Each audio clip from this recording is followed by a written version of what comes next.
Welcome back to the GoBros YouTube channel. Today we're going to be doing a quick diagnose and repair of the fuel pressure regulator on this 2000 Chevy Silverado. It has a code for a random misfire, and I think I have it narrowed down to the fuel pressure regulator, and I'll show you how to diagnose that right now.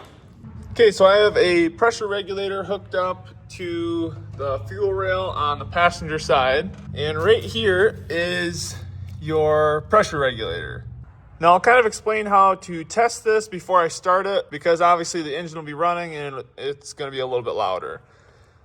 So once I start the engine, I'm going to show about 40 to 45 psi fuel pressure, which is too low. It should be 55 to 60. This regulator uses manifold vacuum pressure in order to open and close the regulator. When the engine is at idle and making a lot of vacuum pressure, it's going to close this valve in order to lower the fuel pressure. And as you get on the throttle, it's going to make less manifold pressure and open up this regulator in order to let more fuel pressure get into your injectors, and we should see that on our gauge.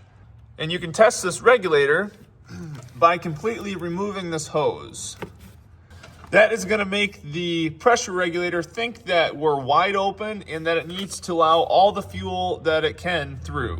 So by removing this, we should see our gauge go up to like 60 to 65 psi, basically maxed out as much pressure as the fuel pump will let it produce. So I do have to stop and correct myself. There is a small little set screw in the middle of the fuel pressure regulator. These regulators only have a range of about 8 to 10 psi. So you want to turn that screw clockwise until you set your low end pressure to about 55 to 58 psi.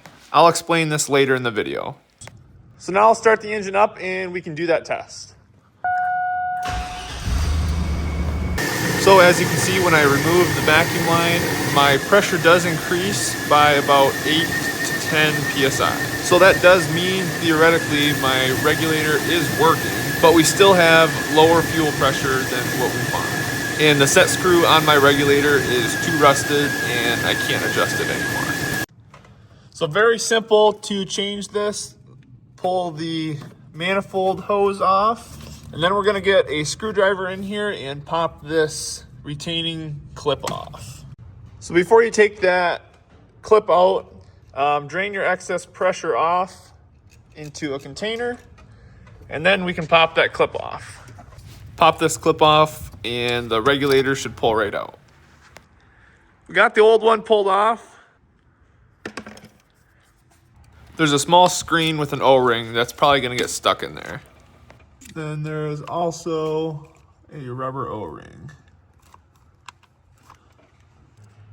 Okay, we got our new regulator with our new screen and O-ring on.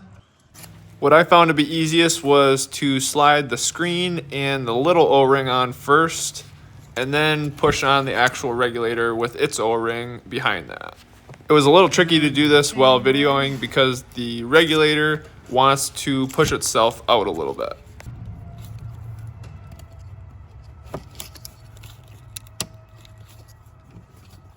Okay, make sure that clip is hooked around both the regulator and the fuel rail.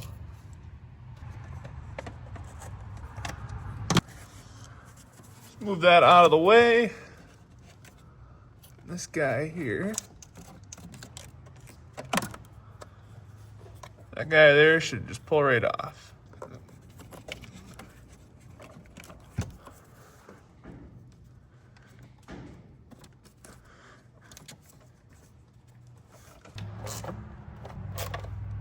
All right, we got everything put back together. Let's fire it up.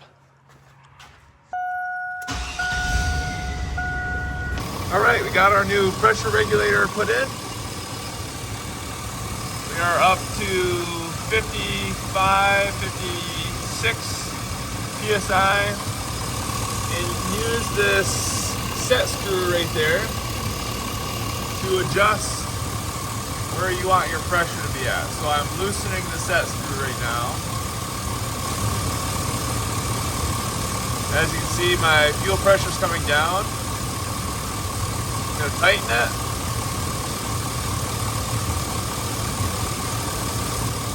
right there.